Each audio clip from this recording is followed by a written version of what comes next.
श्री राम जय जय राम। सच्चिदानंद भगवान की, सनातन धर्म की। ध्यान के लिए भी हमें कुछ अनुभव चाहिए। आप ध्यान करो, मैं आपको कहूं कि आप ध्यान करो, पर ये ध्यान करो कि मेरे देह नहीं है। कैसे करोगे? क्योंकि कभी बिना देह के आप बोलो रहे ही नहीं हो, याद ही नहीं है। जैसे मैं कहूं आप ये ध्यान करो कि मैं जानवर हूं, भैंस हूं। कैसे ध्यान करोगे? आपको लगेगा ये भैंस है, मैं भैंस हूं, कैसे ध्यान करो?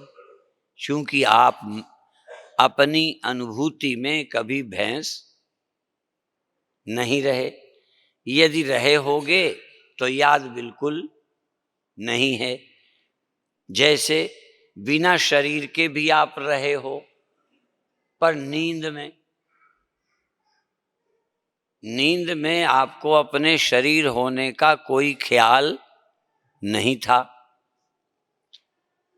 यदि आप होश में बिना शरीर के रहे होते तो जल्दी याद कर लेते। आपको हम कहें तुम बहुत आनंद में हो, तो इस समय आप कैसे याद करोगे कि मैं बहुत आनंद में हूं?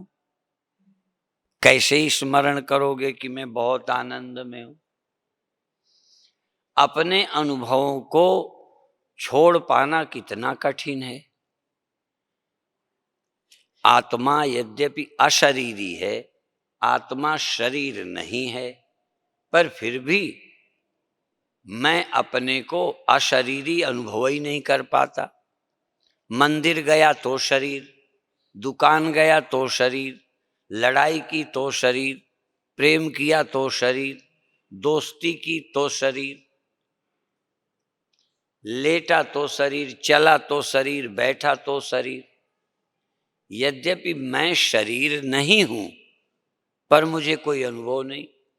आप कल्पना करो जैसे मिट्टी को घड़ा होने का होश हो, अब उससे कहें तू याद कर मैं मिट्टी हूं, कैसे याद करे?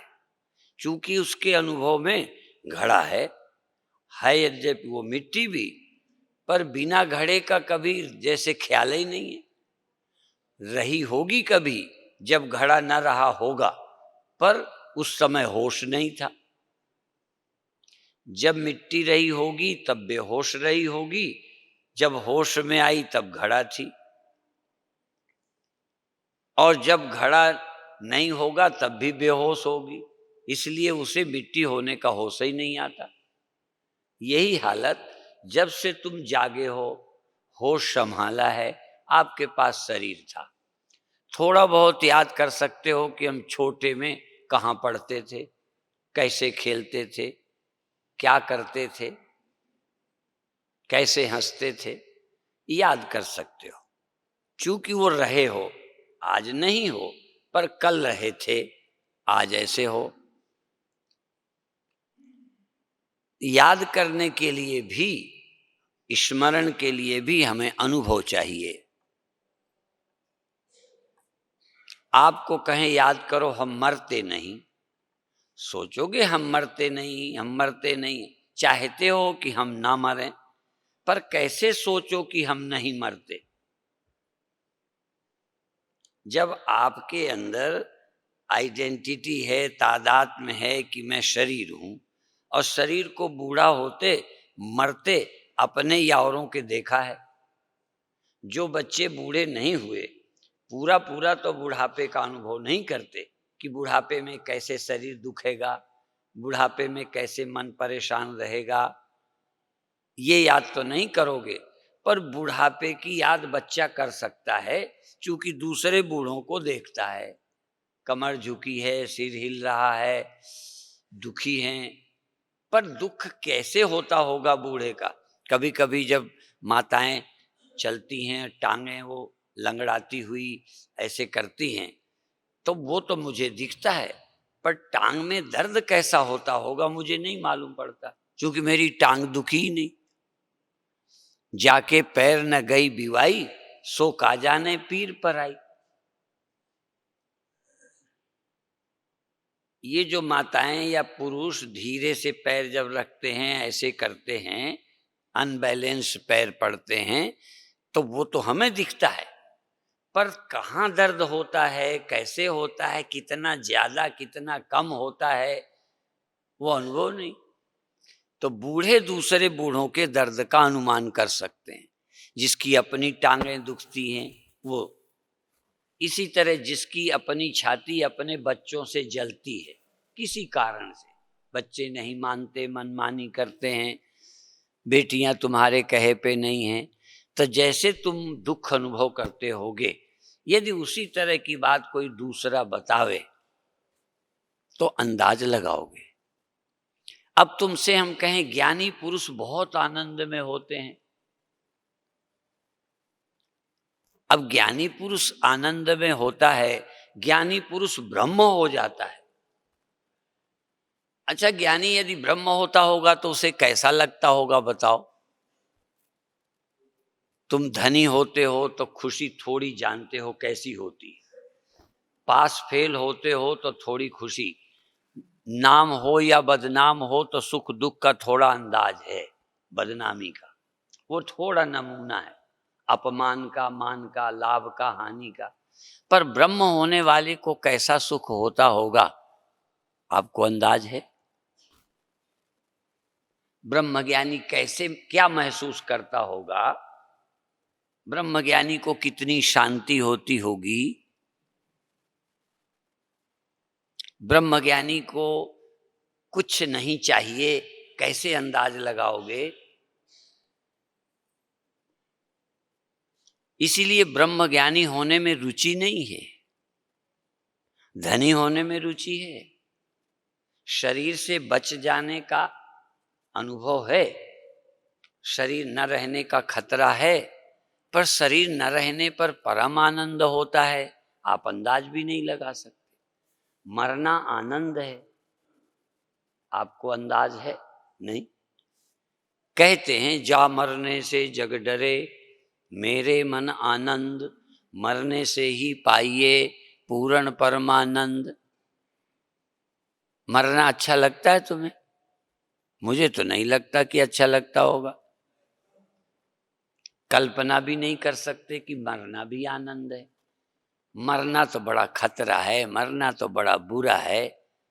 भले मर जाने पर कोई दुख न रहे, मान भी लें कि मर जाओगे तब कोई दुख नहीं रहेगा, ये अंदाज लगा सकते हो, क्योंकि मरे हुए को जलाते हो चिल्लाता नहीं, मरे हुए को पानी में बहाते हो बोलते ही नहीं, कोई तकलीफ नहीं। मरे आदमी को तकलीफ नहीं होती ये तो आप अंदाज लगा सकते हो, पर मरना अच्छा नहीं लगता। जिनको जिनको अच्छा लगता हो हाथ उठावे, हाथ उठाओगे तो मर ही जाओगे, क्योंकि तुमने पसंद कर लिया कि हाँ मरना हमें अच्छा लगता है। मरना हमें भी अच्छा नहीं लगता, पर जो हम नहीं होते उसके न रहने से मैं नहीं मरता, इतना अनुभव तो हो गया है।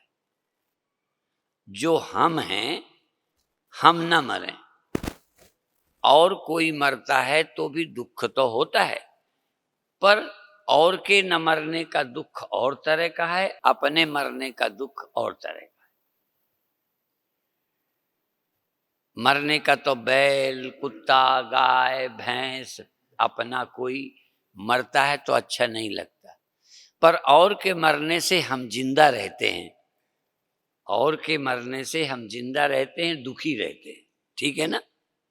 पर अपने मरने से तो जिंदा ही नहीं रहेंगे। फर्क समझ में आया?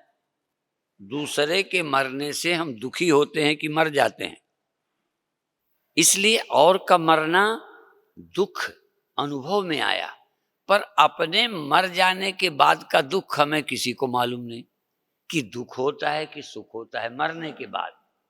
और के मरने के बाद दुख होता है यदि अपने हो तो, और के मरने से सुख भी होता है यदि मेरी दुश्मनी हो तो। किसी के मरने से तुम खुश हुए हो कि नहीं?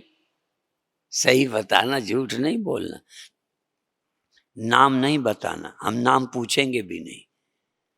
पर किसी किसी के मरने से तुम्हें सुख अनुभव हुआ होगा। कभी कभी तो अपने ही लोग जब बहुत दुख देते हैं तो उनके मरने का भी दुख नहीं होता। खुद तो नहीं मार सकते, इतनी ताकत नहीं है, हम मारें तो उल्टा केस में फंस जाएं। पर अपने लोग भी जब बहुत दुख देते हैं तो उनके मर जाने की आंतरिक खुशी होती है। अच्छा है पीछा छूटा, नरक किए हुए थे। आप अपने मन का अध्ययन करें कि अपनों के भी मरने का कभी कभी दुख के बजाय खुशी होती है। और जिनसे लड़ाई है दुख भी देते हैं, दुश्मनी भी है, उनके मर जाने से खुशी होती है।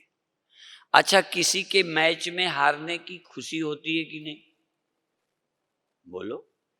मान लो पाकिस्तान का और भारत का मैच हो जाए तो पाकिस्तान के हारने से तुम्हें क्या होगा?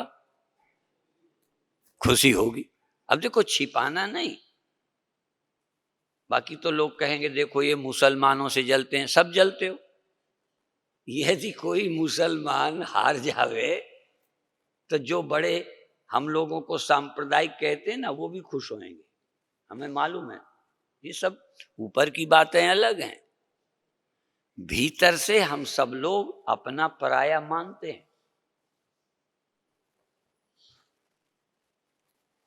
अपने पराये से ऊपर उठना कोई खेल नहीं है।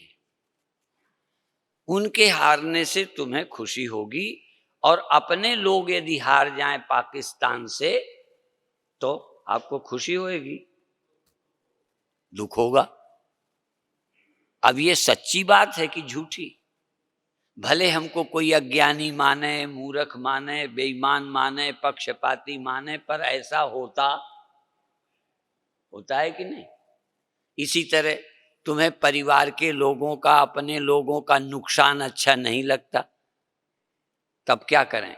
माने हमारे भारत के लोग परिवार बुद्धि वाले हैं,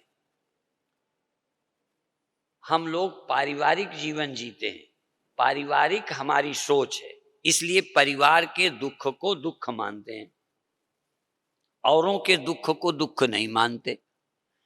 कई की बहू बेटियां, कई के बच्चे गलत रास्ते पर चलते हैं तो जिनके बच्चे हैं उन्हें दुख होता है, और दूसरे भी सुन लेते हैं, बल्कि औरों को बताते रहते हैं कि फलां की लड़की भग गई, फलां की लड़की ऐसी है, पकड़ी गई।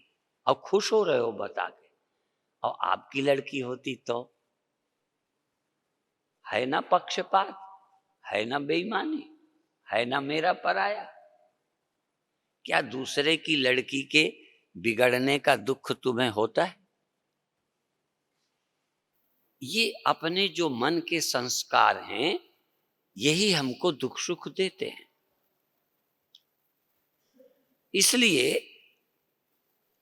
अभी मैंने कहा था कि स्वप्न में जब मैं एक अपना देह देख रहा था, उस देह को ही मैं समझता था स्वप्न में।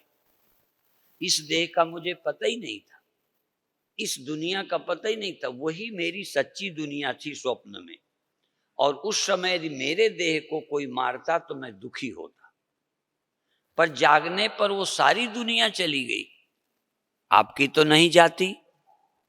बोलो, जाग जाने पर आपका स्वप्न नहीं जाता, आपका स्वप्न का देह नहीं खो जाता। तो स्वप्न में उसको कोई खतरा होता तो मैं दुखी होता, जग जाने पर वो देह खत्म हो गया फिर भी मैं दुखी, क्योंकि मेरी मैं वो नहीं रही, मेरी मैं अब ये हो गई। यदि मेरी मैं सचमुच आत्मा हो जाए, किसी तरह अंदाज लगाओ, इसलिए मैं भूमिका बनाता हूं। जब स्वप्न के देह की मैं मेरी न रही, जागृत के देह की मैं हो गई, तो मुझे उसके न रहने की कोई चिंता नहीं। और यदि जागृत में भी कोई ऐसी बात हो कि ये मैं न रहूं, मेरी कोई और मैं निकल आवे बिना देह वाली, मेरी मैं तो हो, मैं हूं बिना देह का, तो इस देह के न रहने की भी चिंता खत्म हो जाएगी। ये बातें नहीं है, सच्चाई है। पर हम सुनते हैं, साधना नहीं करते, ध्यान नहीं करते। थोड़ा ध्यान नहीं जब तक करोगे, समझ में नहीं आएगा कि देह मैं नहीं हूं। यद्यपि इतना समझने से सब दुखों का अंत नहीं होगा। तुम देह नहीं हो तब भी दुख होगा। जैसे बेटा मैं नहीं हूं, पर बेटा न रहे तो दुख होगा। मैं खुद बैल नहीं हूं, पर मेरा बैल न रहे तो दुख होगा। इसलिए देह मैं नहीं हूं, इसका एक दुख तो नहीं होगा। यदि देह मैं नहीं हूं तो मर जाने का दुख नहीं होगा, पर मेरा देह होने के नाते दो अनुभव हैं। मैं देह हूं, दूसरा अनुभव है कि देह मेरा है, मैं देह नहीं। तो ध्यान से पहले लाभ क्या होगा? देह मैं नहीं हूं। जैसे घर मैं नहीं हूं, पर घर मेरा तो है। यदि घर गिर जावे, घर पे कोई दूसरा कब्जा कर ले, मेरा घर सरकार गिरा जाए। अभी अभी कहीं बटाला में हम थे, तो सरकारी आदेश से कुछ मकान गिराए जा रहे थे। हम गिराते देखा है, हमने भी देखा। जिसका मकान होगा उसने भी देखा। दर्द किसे हुआ? सहानुभूति के नाते थोड़ा थोड़ा बुरा तो हमें भी लगा कि बेचारे का मकान गिराया जाता है। फिर भी हम रोए नहीं, दुखी नहीं हुए, ज्यादा बर्दाश्त रहा, उतनी बेचैनी नहीं रही। सब दुख एक बराबर नहीं होते। तो मकान मेरा है, पर मकान के गिराने से मैं मर नहीं गया। दुखी तो हुआ, मर नहीं गया। कुछ दूसरा मकान बनेगा, कुछ करेंगे, कष्ट तो भोगेंगे, पर फिर भी मरे नहीं। तो ये शरीर यदि मेरा है तो इसके न रहने का मुझे दुख तो होगा, पर मैं मरूंगा नहीं। मैं न मरूं तो भी राहत है, बड़ा लाभ है। इतना भी एक लाभ है कि देह के मरने से मैं नहीं मरूंगा, पर मैं दुखी हूंगा। दूसरा देह मिलेगा, नरक मिलेगा, कहाँ जाऊंगा, तकलीफ होगी, लेकिन मैं मरा नहीं। और एक में और ऊंची बात, न देह मैं हूं, न देह मेरा है, और न मैं देह में रहने वाला हूं, देह में रहता भी नहीं, मैं जीव नहीं हूं। आहा, ये अनुभव हो जाए कि मैं जीव नहीं हूं, ब्रह्म हूं। जीव नहीं हूं, ब्रह्म को कोई दुख नहीं होता, ब्रह्म सब में रहता है। यदि ब्रह्म को दुख होता ना, तो ब्रह्म जीव से ज्यादा दुखी होता। क्यों? जीव के तो एक ही देह है, ब्रह्म के सब देह है। वो तो रोता ही रहता, मरता ही रहता, दुखी ही रहता। तुम्हारे एक देह है, इसको खतरा होगा तब, उसको खतरा है कोई नहीं। ब्रह्म सभी में रहता है, तो ब्रह्म किस किस देह के लिए रोता, कब चैन पाता? हो, कभी ख्याल तो करो। पर उल्टा हो जाता है, जो एक देह में रहता है वो मरता है, जो सब देहों में रहता है वो बिल्कुल दुखी नहीं होता। क्योंकि सब देहों में वही रह सकता है जिसका किसी देह से कोई मतलब ना हो। किसी से लगाव ना हो। इसीलिए तुम भी जब जीव नहीं रहोगे तो दुखी नहीं होगे। जीव हो तो तुम्हारा एक देह है। यदि तुम ब्रह्म होते, जीव न होते, देह न होते तो मरते नहीं, जीव न होते तो तुम्हारा कोई देह ही न होता।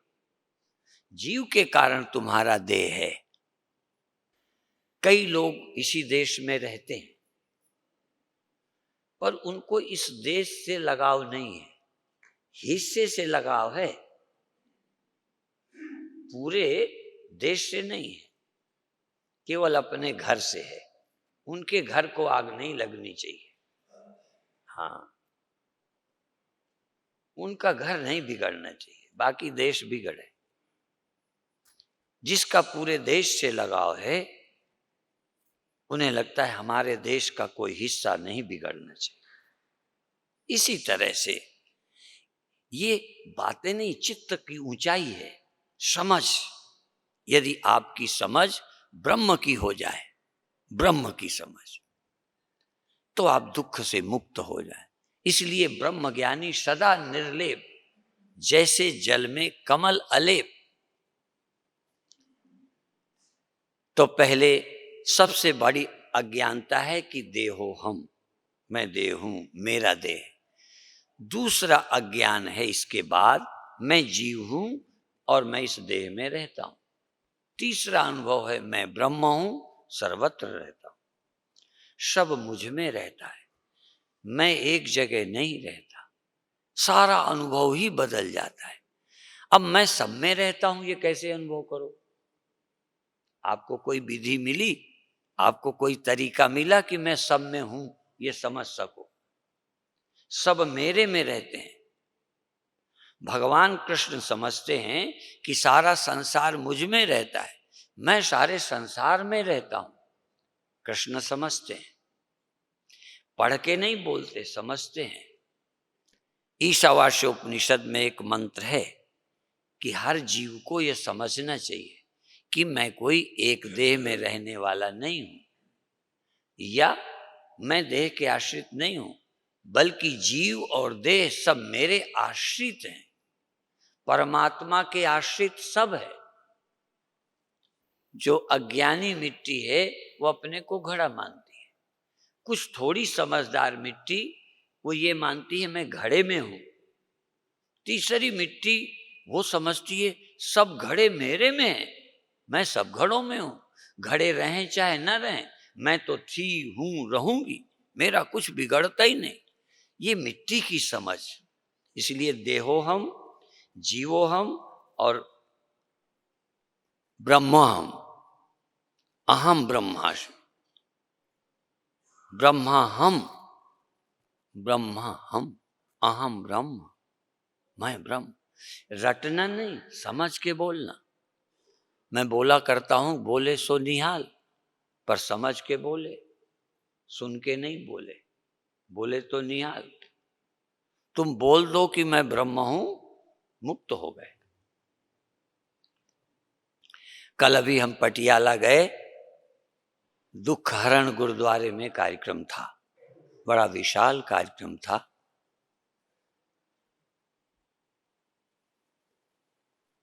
तो जेहि घट सुमिरन राम को, हाँ, सो नर मुक्ता जान। जिस जेहि घट सुमिरन राम को, सो नर मुक्ता जान। तेहि नर हर अंतर नहीं, तेहि नर हर, उस मनुष्य में और परमात्मा में अंतर नहीं। नानक साची मान। इतनी सी बात है। ये सिखों के लिए लिखा है ना। गुरुओं ने केवल सिखों को उपदेश दिया। गुरुओं ने तो उपदेश दिया, जिन्होंने उनकी मान ली वो सिख हो गए, शिष्य हो गए। जो न माने तो सुन के भी सिख नहीं, और समझ जाए तो सिख हो गया। गुरुओं की सीख जिसने सुनी, गुरुओं की सीख जिसने समझी, तो जिस घट में परमात्मा का स्मरण है, व्यापक का, ब्रह्म का, कहाँ रहता है ब्रह्म? सर्वत्र। तुम में भी, जो सब में है वो तुम में, जो तुम में है वही तो सर्वत्र है। जय घट सुमिरन राम को सो नर, वो मनुष्य मुक्त है। वहां ये नहीं कहा मरने के बाद मुक्त हो जाएगा। जिसने इस शरीर के रहते अपने मन में परमात्मा का स्मरण किया वो मुक्त है। उस स्मरण करने वाले व्यक्ति में, नर में और परमात्मा में जरा भी फर्क नहीं। ते ही नर हर, अंतर नहीं। उस मनुष्य में और परमात्मा में कोई अंतर नहीं। यह नानक साची मान। इस बात को नवे गुरु जी कहते सच्ची मानो। आप मानते हो सच्ची? जो उसका स्मरण करता है वो मुक्त होता है। उस मुक्त पुरुष में और परमात्मा में कोई अंतर नहीं। उस मुक्त पुरुष में और परमात्मा में कोई अंतर नहीं। और परमात्मा कौन है? जिसे कोई दुख नहीं है। मुक्त माने कोई दुख नहीं है, चिंता नहीं है, भय नहीं है, मरता नहीं है, जन्मता नहीं। और भी कल मैंने बताया, घट घट में हरजू बसे। केवल आसमान में रहता है, केवल चौथे आसमान में, सातवें में, वहां क्षीर सागर में नहीं। घट घट में हरजू बसे, संतन कहो पुकार। संतों ने ये बात पुकार के कही है, अभी भी कह रहे हैं। घट घट में हरजू बसे, संतन कहो पुकार। संतों ने पुकार कर कहा, तुम भी सुनो, घट घट में हरि रहता है। हर जन, हर अंतर नहीं। हरि के भक्त, हरि के दास, हरि के सुमिरन करने वाले, हरि का अनुभव करने वाले, हर जन, हर अंतर नहीं। जो उस हर का स्मरण करता है, हर का भक्त हो गया है, प्रभु की याद में डूबता है, उस हर जन में, हरि भगत में, हरिदास में और हरि में कोई अंतर नहीं। यहां भी गुरु महाराज कहते हैं, नानक साची मान। इस बात को सच्ची मान, तो तुम सुमिरन करोगे, भगवान बनना है कि नहीं। आपको पता ही नहीं कि भगवान बनने से भी कोई लाभ है। लगता है भगवान बन गए तो क्या मिल जाएगा, धनी बन गए तो लाभ है। भगवान बनने का लाभ ही नहीं, अंदाजा ही नहीं है, क्योंकि कभी भगवान बन के देखा ही नहीं।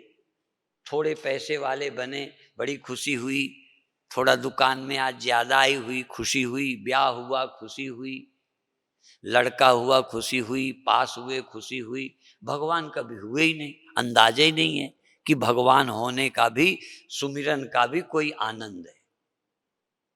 भगवान के स्मरण का आनंद मालूम है नहीं। बल्कि एक स्यापा, ये बाबा लोग कहते हैं भजन करो, ना होते ना बाबा तो इससे भी छुट्टी मिल जाती। बिना मतलब रोज सुबह कहते हैं आओ ध्यान करो, सुमिरन करो, जरूरत तो है नहीं, बाबा पीछे पड़ गए हैं।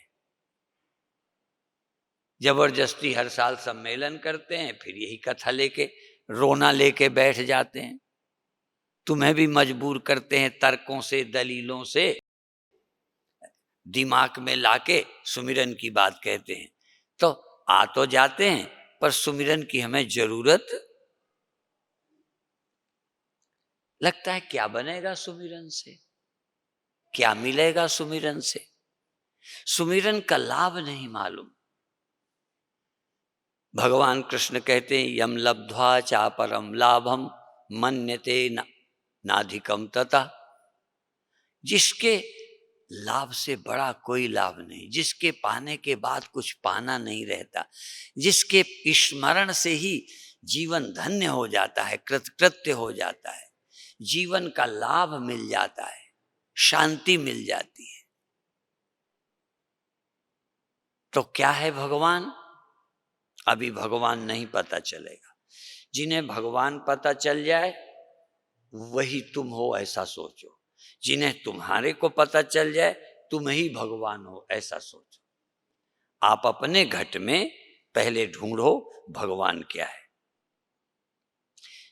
तुम्हारे घट में है ना घट, यही घट सुमिरन राम को। जिस घट में राम का स्मरण आ जाए, राम माने आदमी नहीं, राम माने औरत नहीं, राम माने व्यक्ति नहीं, राम माने जो तुम्हारे अंदर बैठा है, जो पैदा नहीं होता, मरता नहीं, जगता नहीं, सोता नहीं, चेतन होते हुए भी विकारी नहीं है। परमात्मा निर्विकार है। काहे रे बन खोजन जाई, सर्वनिवासी सदा अलेपा। ये भगवान के लिए है, अभी तुम्हारे पे नहीं। सर्वनिवासी सदा अलेपा तो ही संग समाई। जिस पर कोई क्रोध काम लोभ नहीं है, ऐसा परमात्मा जो निर्विकार है, जिसको कोई भी लेप नहीं है, काल का भय नहीं, वो तुम्हारे भीतर रहता है। उसको भय नहीं है, उसको तो है नहीं। तुम्हें भी ना होगा यदि उसका स्मरण करोगे। शर्त यह है, उसको तो भय है ही नहीं, उसको तो दुख है ही नहीं। तुम भी उसका स्मरण करोगे तो दुख नहीं होगा। क्या होगा? उसके स्मरण करते तुम देह और मन के पार हो जाओगे, तुम उसी में लीन हो जाओगे, उसी का रूप हो जाओगे। निस्दिन सुमिरन आहा, जो प्राणी निस्दिन भजे, जो प्राणी निस्दिन भजे, रूप राम ते ही जान। जो निस्दिन उसका स्मरण करता है, उसे तुम परमात्मा का रूप जान लो। गुरुओं ने क्या कमाल की कही। और तुम स्मरण करके राम नहीं हुए, तुम स्मरण करके अभी परमात्मा नहीं हुए, इसका मतलब तुमने परमात्मा का अभी स्मरण नहीं किया। जो प्राणी निस्दिन भजे, जैसे मैं देव हूं, मेरा धन है, मेरा ये है, ये भजन करते हो। कभी कोई पूछ ले अचानक कि ये घर किसका? तुम कहीं खेल रहे हो, ताश खेलने में मस्त हो, दुकान धंधे में हो, कोई पूछे ये घर किसका, कहोगे मेरा। तो भले ताश खेलते थे पर निर्णय वही था। भले उस समय ध्यान नहीं था, पर पूछा जाए तुरंत ये लड़का किसका है, ये देह कौन है, मैं। ऐसे ही जो प्राणी निस्दिन भजे, रूप राम ते ही जान, उसको तुम राम का रूप समझो।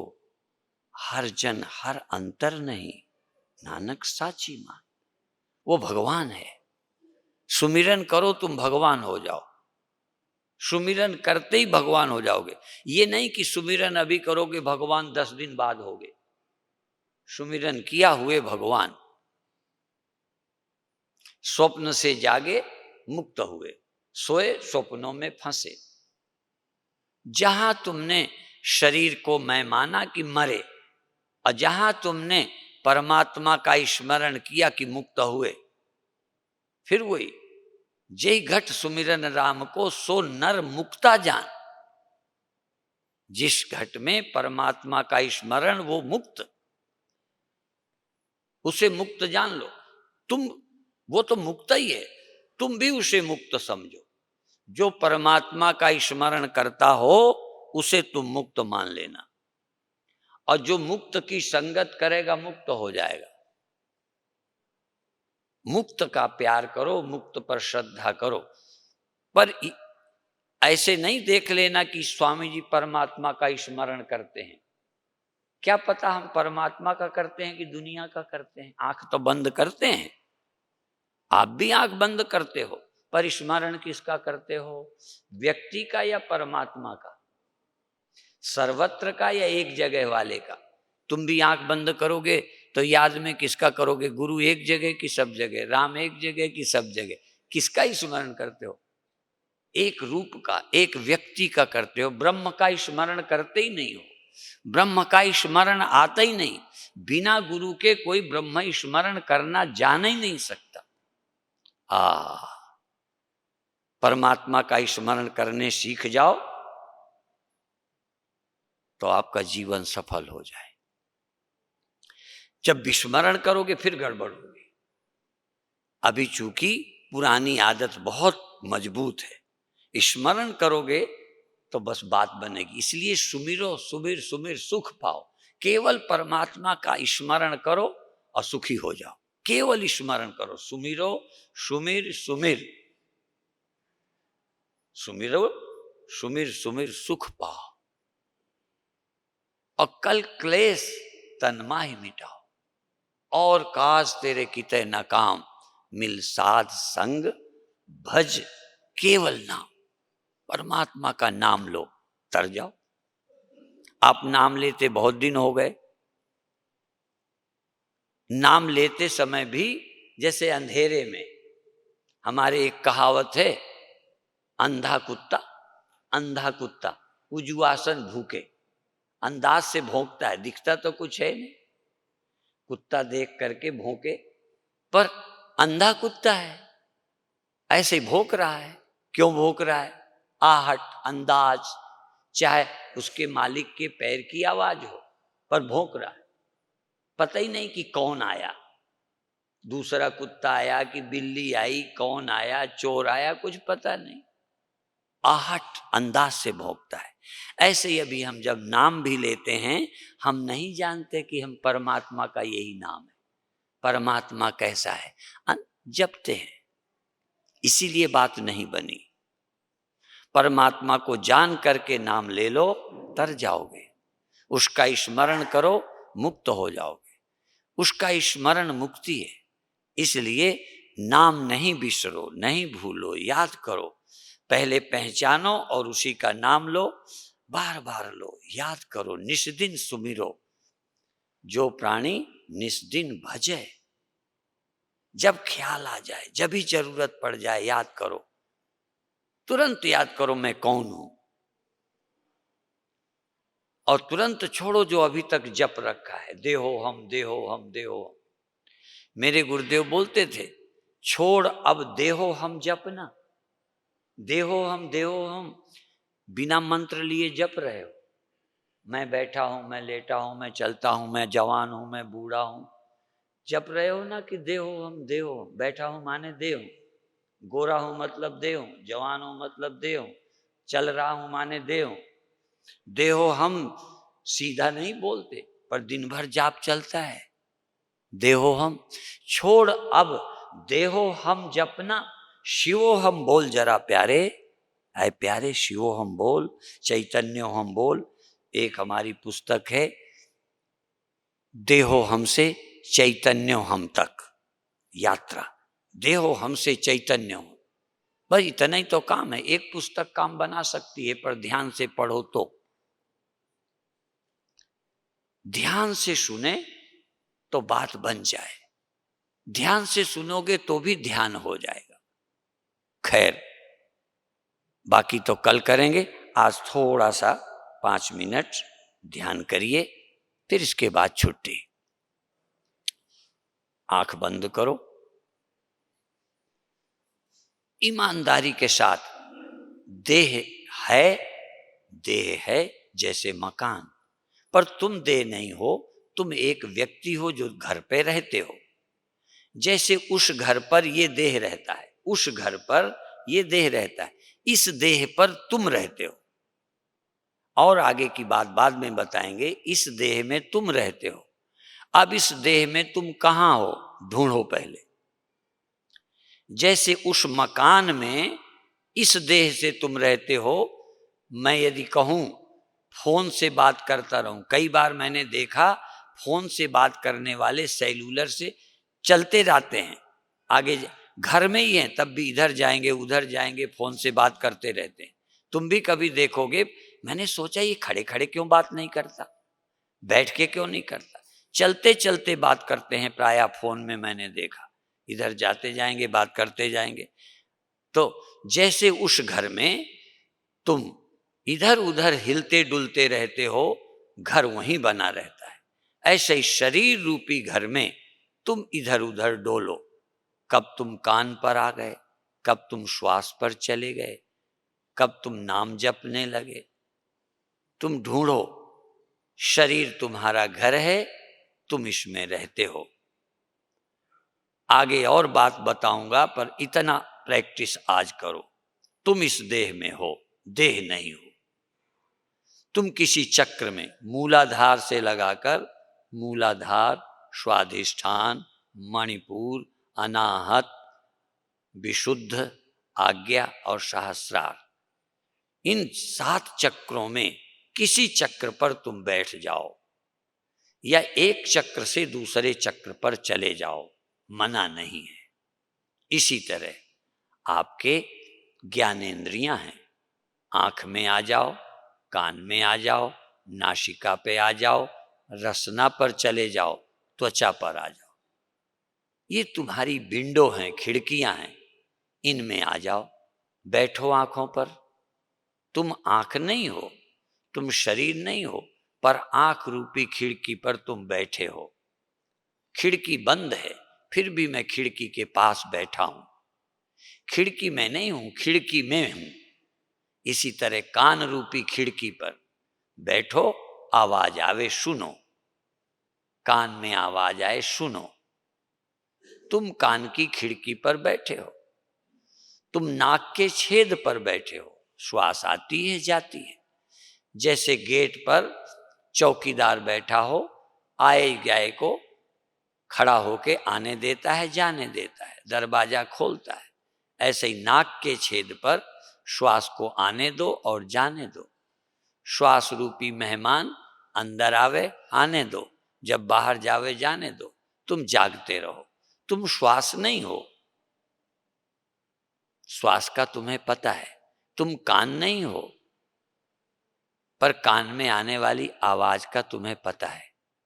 तुम आंख नहीं हो, आंख पर हो, आंख पर हो पर आंख नहीं हो। इसी तरह से ये 7 चक्र हैं, मूलाधार, स्वाधिष्ठान, मणिपुर, अनाहत, विशुद्ध, आज्ञा और सहस्रार। किसी चक्र पर रहो। देह तुम्हारा है, देह में कहीं घूमो। पूरा घर तुम्हारा, बाथरूम जाओ, लेटरिन जाओ, किचन जाओ, बेडरूम जाओ, गेस्ट रूम जाओ, तुम्हारा घर है। ये पूरा शरीर तुम्हारा है। इस शरीर में कहीं घूमो, पर तुम शरीर नहीं हो। ये बात पक्की करो, शरीर तुम नहीं हो। शरीर में तुम घूमते हो, शरीर में तुम बैठते हो। कभी शरीर पर घूमो, कभी शरीर की एक जगह बैठ जाओ। आंख पर बैठ जाओ, कान पर बैठ जाओ, नाक पर बैठ जाओ, हृदय पर बैठ जाओ, होठों पर, रसना पर, नाक के छेद पर, कहीं बैठ जाओ। शरीर के किसी भाग में बैठो और आराम करो। ख्याल करो कि शरीर में मैं इस समय फला जगह पर हूं। अच्छा लगे वहीं बैठो। कई जगह बैठ बैठ कर देख लो। आज्ञा चक्र पर बैठ कर देखो, दोनों भौं के बीच में तीसरे तिल पर, तीसरी आंख पर बैठ के देखो। ये 5 ज्ञानेंद्रियां तो हैं ही। ज्ञानेंद्रियों के सहारे किसी चक्र में बैठो जहां ज्ञानेंद्रिय नहीं है। 5 ज्ञानेंद्रियां त्वचा है, नाक है, आंख है, कान है, रसना है, पर भीतर मूलाधार है, स्वाधिष्ठान है, मणिपुर है, अनाहत है, हृदय। हृदय में बैठ जाओ। हृदय जहां धड़कता है, हृदय में बैठ जाओ। नाभि, गुद्दी, जहां पेट में श्वास भरती है, पेट फैलता है, सिकुड़ता है। छोटे बच्चे का नारा जहां जुड़ा रहता है, छोटे बच्चे का नारा, बच्चे का नाड़ा जुड़ा रहता है जब जन्मता है, भीतर उस जगह बैठ जाओ। मूलाधार से लगाकर सहस्रार तक किसी जगह बैठो, शांति से बैठो, प्रेम से बैठो, आराम करो। ये तुम्हारे आराम की जगह हैं, ये रेस्ट। हाँ, ये आपका विश्राम का कमरा है, स्लीपिंग रूम है, सोने का कमरा है, आराम की जगह है। इस शरीर में कहीं बैठकर आराम करो। इंद्रियों के द्वार छोड़ दो, शरीर के किसी भाग में बैठो। सहस्रार पर, दशम द्वार पर, टॉप सेंटर पर बैठो और फिर अंत में पूरा देह छोड़कर शून्य में बैठो। शून्य में, भीतर के खालीपन में, भीतर के शून्य में, भीतर के अभाव में या बाहर के। देह एक घड़े की तरह है, देह घड़ा है, भीतर भी आकाश, बाहर भी आकाश। घड़े के बाहर भी पोलाई, घड़े के चारों तरफ पोलाई, घड़े के भीतर भी पोलाई। ऐसे शरीर के भीतर भी निराकार, शरीर के चारों तरफ निराकार। जिसका आकार नहीं वो आकाश है, जिसका आकार नहीं भीतर भी खालीपन है। एक शरीर की दीवाल से, शरीर रूपी घड़े के दीवाल के भीतर खालीपन, बाहर खालीपन। तुम शरीर को छोड़ दो, खालीपन में निवास करो, शून्य महल में। सेज पिया की, मेरे पिया की, मेरे पति की सेज, मेरे मालिक की सेज शून्य में है, आकाश में है। मेरा मालिक आकाश में रहता है, मेरा प्रभु आकाश में रहता है, मेरा प्रभु निरंकार में रहता है। निरंकार, आकार रहित में रहता है। ये जो खालीपन है इसी में तुम रहो। तुम्हारा मालिक खालीपन में रहता है। बाहर भी खालीपन, भीतर भी खालीपन। बाहर भीतर एको जानो।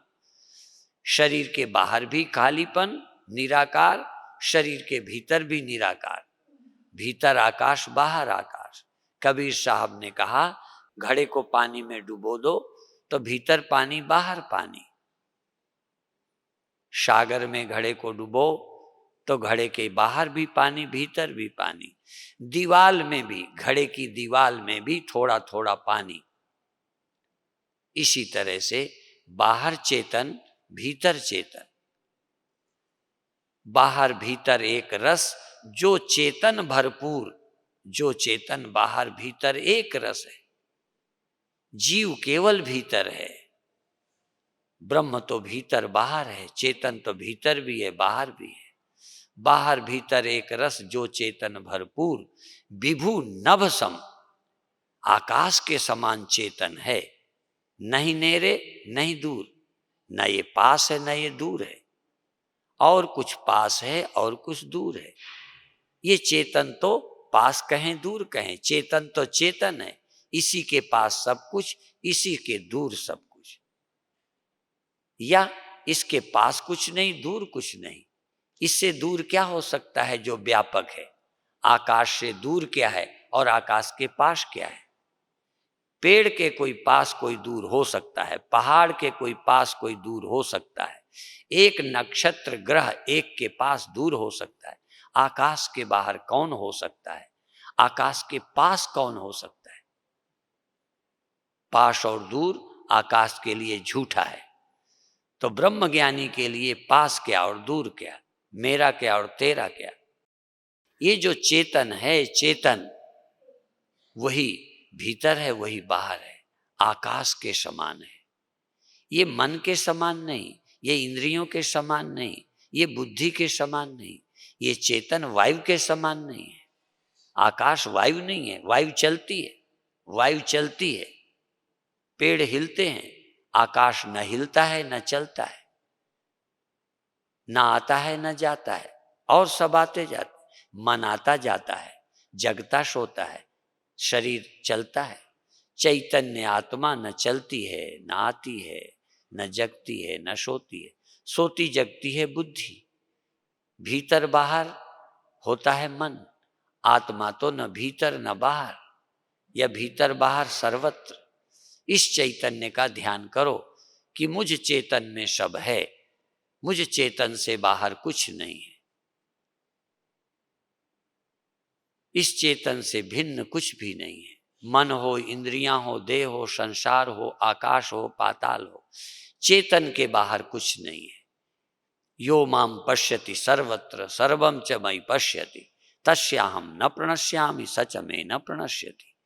इस चैतन्य से अलग कुछ नहीं। देह से दूर है, आंख से दूर है, कान से कुछ दूर है, मन से कुछ दूर है, मन के कुछ पास है, देह के कुछ पास है, देह के कुछ दूर है। जीव के भी कभी देह पास है, कभी जीव से देह दूर है, पर चैतन्य आत्मा के कुछ न पास है न दूर है। पास कैसे कहें, दूर कैसे कहें, चेतन तो व्यापक है। इस चैतन्य की व्यापकता का स्मरण करो। चैतन्य में सब कुछ है। चैतन्य में मन है, चैतन्य में देह है, चैतन्य में संसार है, चैतन्य के आश्रित सारा संसार है। चैतन्य सारे संसार में ओतप्रोत है, ओतप्रोतश्चेति। इस चैतन्य की व्यापकता का स्मरण करते ही जीव धन्य हो जाता है। आज इतना ही कहकर अभी समाप्त करेंगे। 1 मिनट मौन रहकर, शांत रहकर, प्रसन्न रहकर, जैसे न दुनिया है न मन, और है तो मैं सर्वत्र हूं, सब में हूं, सब मुझ में है, सब में मैं हूं, सब मुझ में है। मैं देह नहीं हूं, मैं देह को नहीं कहता सब मुझ में। देह में सब कुछ नहीं है, इंद्रियों में सब कुछ नहीं है, इस मन में ही सब कुछ नहीं है, बल्कि मन भी चेतन में है। चेतन आत्मा में ही मन रहता है, शरीर रहता है, संसार रहता है। देह में सब कुछ नहीं रहता, मेरी इंद्रियों में सब कुछ नहीं रहता, मेरे मन में सब कुछ नहीं रहता, बल्कि सब कुछ मेरे चैतन्य आत्मा में रहता है। मुझ चेतन में सब रहते हैं, चेतन से बाहर कुछ नहीं है। अभी तक मैं अपने को देह मानता था, इंद्रियां मानता था, मन मानता था। आज मैंने समझा सब गोविंद है, सब गोविंद है, गोविंद बिन नहीं कोई। सब चेतन है, सब चेतन है, चेतन बिन नहीं कोई। इस चेतन के बिना कुछ है ही नहीं। मन चेतन ना होता तो मन क्या था, चेतन ना होता तो ख्याल क्या थे, चेतन ना होता तो स्वप्न क्या था, चेतन ना होता तो अज्ञान क्या है, आकाश क्या है, क्या है। चेतन के बिना तो कुछ भी नहीं। बिना चेतन के न जगना है, न सोना है, न स्वप्न है, पर चेतन न जगता है न सोता है। चेतन नहीं पैदा होता, चेतन नहीं मरता, चेतन नहीं आता, चेतन नहीं जाता। अभी हम देह को मैं जानते थे, अब जीव को मैं जानो।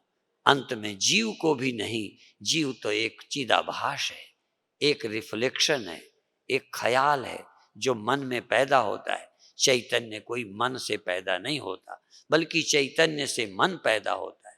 मन तो ज्योत स्वरूप है, अपना मूल पहचान। आपको बधाई यदि यही स्मरण कर सको, ध्यान में ला सको। यही समाप्त। अब आप सहज भाव से छोड़ दीजिए।